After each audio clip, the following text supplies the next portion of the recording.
Well, we're here trying to diagnose a antifreeze leak we get somewhere, and the beautiful Melissa is going to show us how to do this.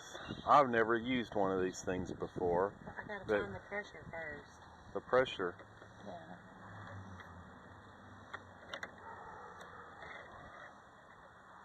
So she seems to be losing antifreeze, but and we can't figure out where. So where is it? Why is it not pulling it in from there? Airlock? The pressure checker thing? Yeah. Doesn't it have a red zone? Yeah, but I don't even know what the exact is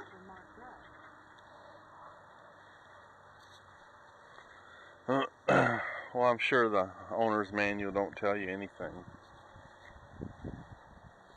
How to start it, maybe. Well, I would go with 12 pounds and see what happens.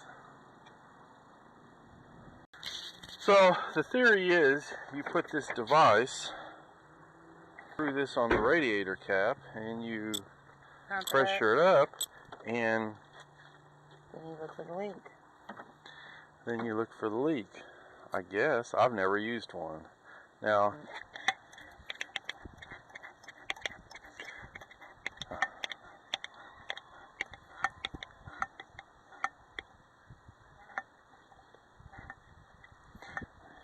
let's stop. That's right at 13. Now you go looking for the leak. If it's like a fuel pressure system, you can sit here and monitor it and see if it goes down.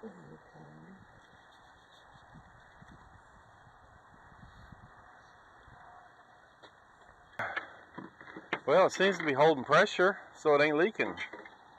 Well, it has to be leaking because I'm losing antifreeze. Where's it going?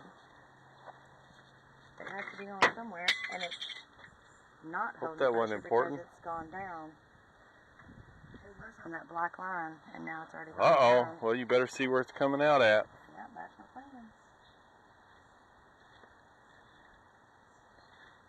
plan.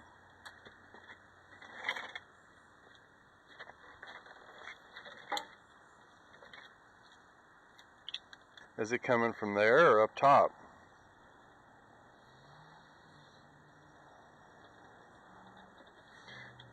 It looks like it's holding pressure to me. Well, it's losing some because it was directly on that black line, and it's gone down about a millimeter. Millimeter? We on the metric system now? A centimeter, I guess. The gauge is PSI. Whatever. Oh, it's 90.97 kPa. My problem is I wear trifocals and I have all these belts are going to have to come off, yes? belts. Huh?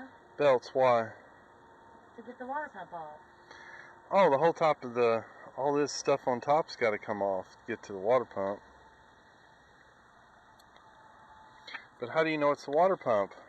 It's coming down from the top up there. I see it running down. You see it running? Well, I see where the line is coming from. Look, here's the drop of water on the bottom. It's coming from up here somewhere. I don't know where, but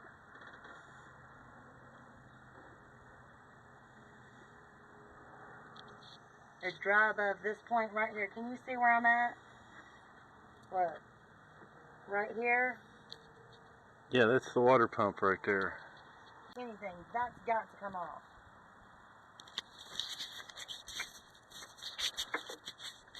And is this off? Alright, we're going to attempt to use our camera to find the leak. Go check the top. I can get the fan shroud off and we can have a better view. Okay. You just missed it. Back it up.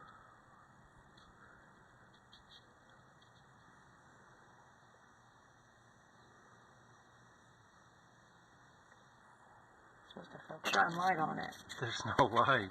Why? Oh, well, where's your flashlight? But see, I came from this side. And the other side's a little bit. Okay, I was so aggravated trying to get the fan clutch off. We had to go rent this tool right here to pull the fan, pull this fan pulley off. This does unturn counterclockwise. My Bronco is reverse threaded. I did know that, where you had to turn it to the clockwise to unloosen it. Had to take an idler pulley off. Had to take everything off. So we were to the point where we just could not get the fan shroud and the fan out, so top radiator hose was loose, so all we had loose we thought was the bottom radiator hose. Then we got all these coolant lines. So that's how we get to it. So there's your water pump opening that goes in there. Clean your gasket really well and put some dielectric grease on the gasket. Make sure it seats up good, and torque your bolts down in a cross pattern like you would a lug nut so you don't over tighten one.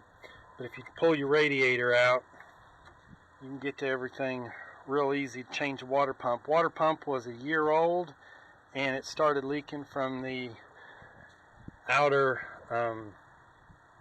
bearing right where the fan's at, so we could not trace the leak back because it's behind that pulley. Anything else? That's it. Do gotta find anyways, now we're just running to the part to get a new part. It's under warranty, and put it back together. So when you got a leak, just like the old-fashioned ones, comes out, the seal starts leaking. No noise, no wobble, no nothing. Just it's a constant leak.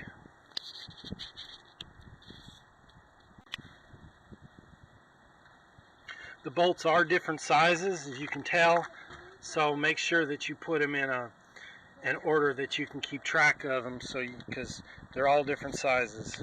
Okay, the tools you'll need for a water pump on a Durango, pretty simple.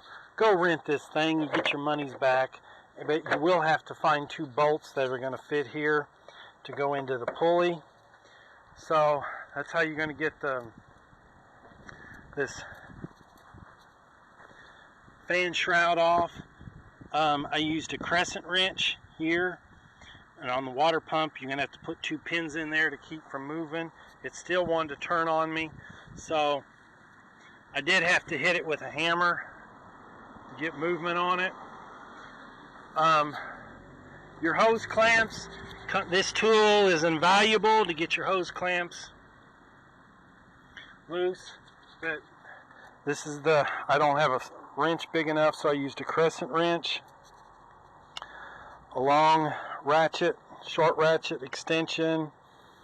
You need a 13 millimeter, 15 millimeter, and a 1/2. Extensions help.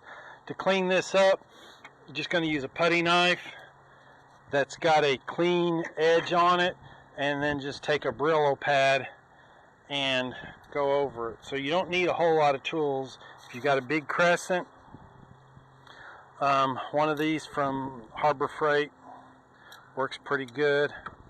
There were several times we had to open it like that, and that's all there is to it. If you open the drain on the bottom of your radiator and get you 3 jugs, and you can capture most of the antifreeze out of the radiator nice and clean, so it won't be contaminated, so you can put it right back in. You do have these transmission lines that attach to the radiator.